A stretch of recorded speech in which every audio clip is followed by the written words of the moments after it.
Hello friends, welcome to my channel. ചെറുപഴം വെച്ചിട്ട് കുമ്പിളപ്പമാണ് നമ്മൾ ഇന്ന് ഉണ്ടാക്കാൻ പോകുന്നത്. അതിനു വേണ്ടിയിട്ട് ഒരു 6 ചെറുപഴം നമുക്ക് മിക്സിയിൽ ഇട്ട് അടിച്ചെടുക്കാം. അപ്പോൾ ഈ നമ്മൾ പഴം ഒന്ന് അടിച്ചെടുത്തുകൊണ്ട് വന്നിട്ടുണ്ട് ട്ടോ.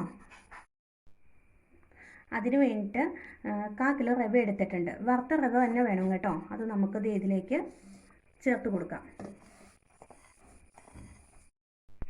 അപ്പോൾ ഞാൻ അരമുറി തേങ്ങ ചിരകി എടുത്തിട്ടുണ്ട്. അതും കൂടെ നമുക്ക് ചേർത്ത് കൊടുക്കാം. മധുരത്തിന് ആവശ്യമായ ശർക്കരയും കൂടി ചേർത്ത് കൊടുക്കാം. കുറച്ച് തേങ്ങാക്കൊത്ത് എണ്ണയിൽ വറുത്തെടുത്തിട്ടുണ്ട്. അതും കൂടി നമുക്ക് ഇതിലേക്ക് ചേർക്കാം. ഒരു 4 ഏലക്കയും കൂടി എടുത്തിട്ടുണ്ട്. അത് നമുക്കൊന്ന് മിക്സിയിലിട്ട് പൊടിച്ചെടുക്കാം. ഏലക്ക പൊടിച്ചെടുത്തിട്ടുണ്ട്. കുറച്ച് പഞ്ചസാരയും കൂടെ കൂടി ഇട്ടാണ് അത് പൊടിച്ചേക്കുന്നത്. ഏലക്ക പൊടിയാനുള്ള എളുപ്പത്തിന് വേണ്ടിയിട്ടാണ്. അതും കൂടെ നമുക്ക് ഇതിനകത്തേക്ക് ചേർക്കാം. ഒരു നുള്ളു ഉപ്പും കൂടെ നമ്മൾ ഇടുന്നുണ്ട്. മധുരം ഒന്ന് ബാലൻസ് ചെയ്യാൻ വേണ്ടിയിട്ടാട്ടോ. നല്ലതുപോലെ മിക്സ് ചെയ്ത് കൊടുക്കാം.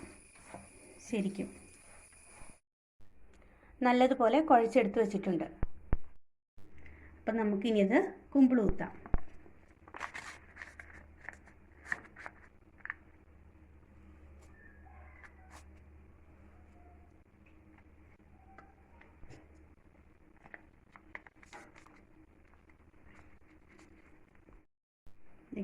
നമ്മൾ കുമ്പിൾ കുത്തിയിട്ടുണ്ട് കേട്ടോ.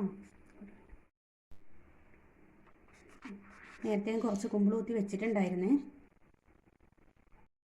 നമ്മുടെ വെള്ളം നല്ലപോലെ തിളച്ചിട്ടുണ്ട്. നമുക്ക് അതിനകത്തേക്ക് കുമ്പിളപ്പം ഇങ്ങനെ വെച്ച് കൊടുക്കാം.